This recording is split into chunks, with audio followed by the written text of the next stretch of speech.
Jadi di negara-negara berkembang itu mulai berpikir tentang alternatif protein atau alternatif makanan ya. Kemudian mereka mencari alternatif protein apa yang cukup bagus, yang memiliki kandungan nutrisi tinggi selain hewani. Nah, keripik tempe dan tempe itu masuk dalam kriteria tersebut. Dan potensi inilah yang saya tangkap. Bagaimana mendesain sebuah produk yang sesuai dengan keinginan mereka.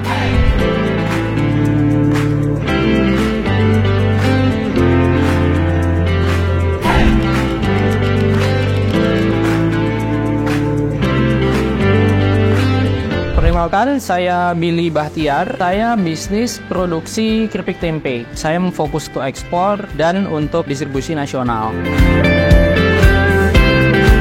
Awal mulanya itu saya mulai tahun 2015. Tapi waktu itu saya masih di Jakarta, masih bekerja di Jakarta. Jadi saya remote.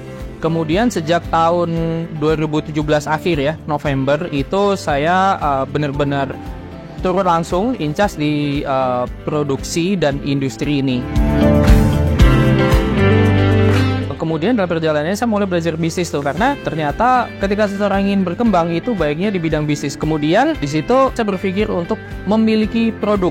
Di titik itu saya melihat ada satu produk yang cukup banyak dan cukup mudah diproduksi di Indonesia, tetapi memiliki market yang cukup besar di luar negeri dan bahkan kompetitornya itu sangat sedikit. Nah, produk itu adalah tempe. Saya melihat bahwa umumnya ekspor itu seperti perdagangan ya, dan perdagangan itu prinsip dasarnya itu suka sama suka, yang sini suka, yang sana suka. Kita harus mengikuti peraturan dalam negeri kita, kemudian mengikuti peraturan yang ada di sana. Kemudian tinggal kita cari jalan tengahnya nih. Di sana itu peraturannya itu seperti apa sih, apa yang mereka harapkan dari produk-produk di luar negara mereka itu standarisasinya seperti apa. Nah, itu yang kemudian lanjut saya pelajari. Makanya diperlukan tes pasar waktu itu. Tes pasarnya pun cukup lama ya, setahun gitu ya. Dan bagian uniknya dari tempe dan keripik tempe adalah jadi negara-negara maju itu menilai bahwa tempe itu adalah superfood, makanan dengan kandungan nutrisi yang cukup tinggi. Proses produksi yang pertama adalah kita harus membuat tempe dulu. Tempe ini setelah kedelai direbus, kemudian mulai kita campur dengan ragi, kemudian juga kita campur dengan tepung. Nah, setelah itu akan kita masukkan ke cetakan gitu ya. Tuh, kemudian kita fermentasikan. Kemudian tempe itu kita pindahkan ke mesin pemotong.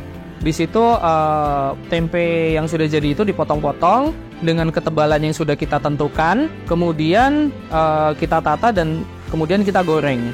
Kemudian kita masukkan ke kemasan dengan gramasi tertentu, sesuai standar kita itu biasanya 50 gram. Kemudian setelah kita masukkan ke dalam kemasan, kita isi dengan gas. Kemudian kita packing, kita masukkan kardus dan siap didistribusikan.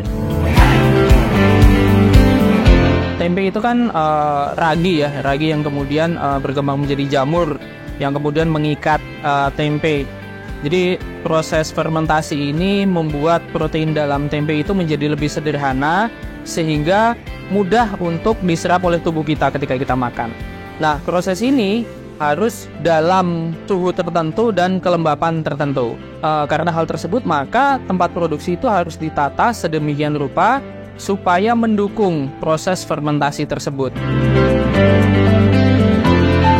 2015 itu sudah join di Kadin. Bantuan yang saya dapatkan itu tidak berupa uang cash gitu ya, tapi bantuan yang saya dapatkan itu berupa pelatihan, berupa pembelajaran langsung dari ahli-ahlinya. Ada juga pelatihan tentang proses produksi, tentang manajemen produksi, tentang marketing gitu.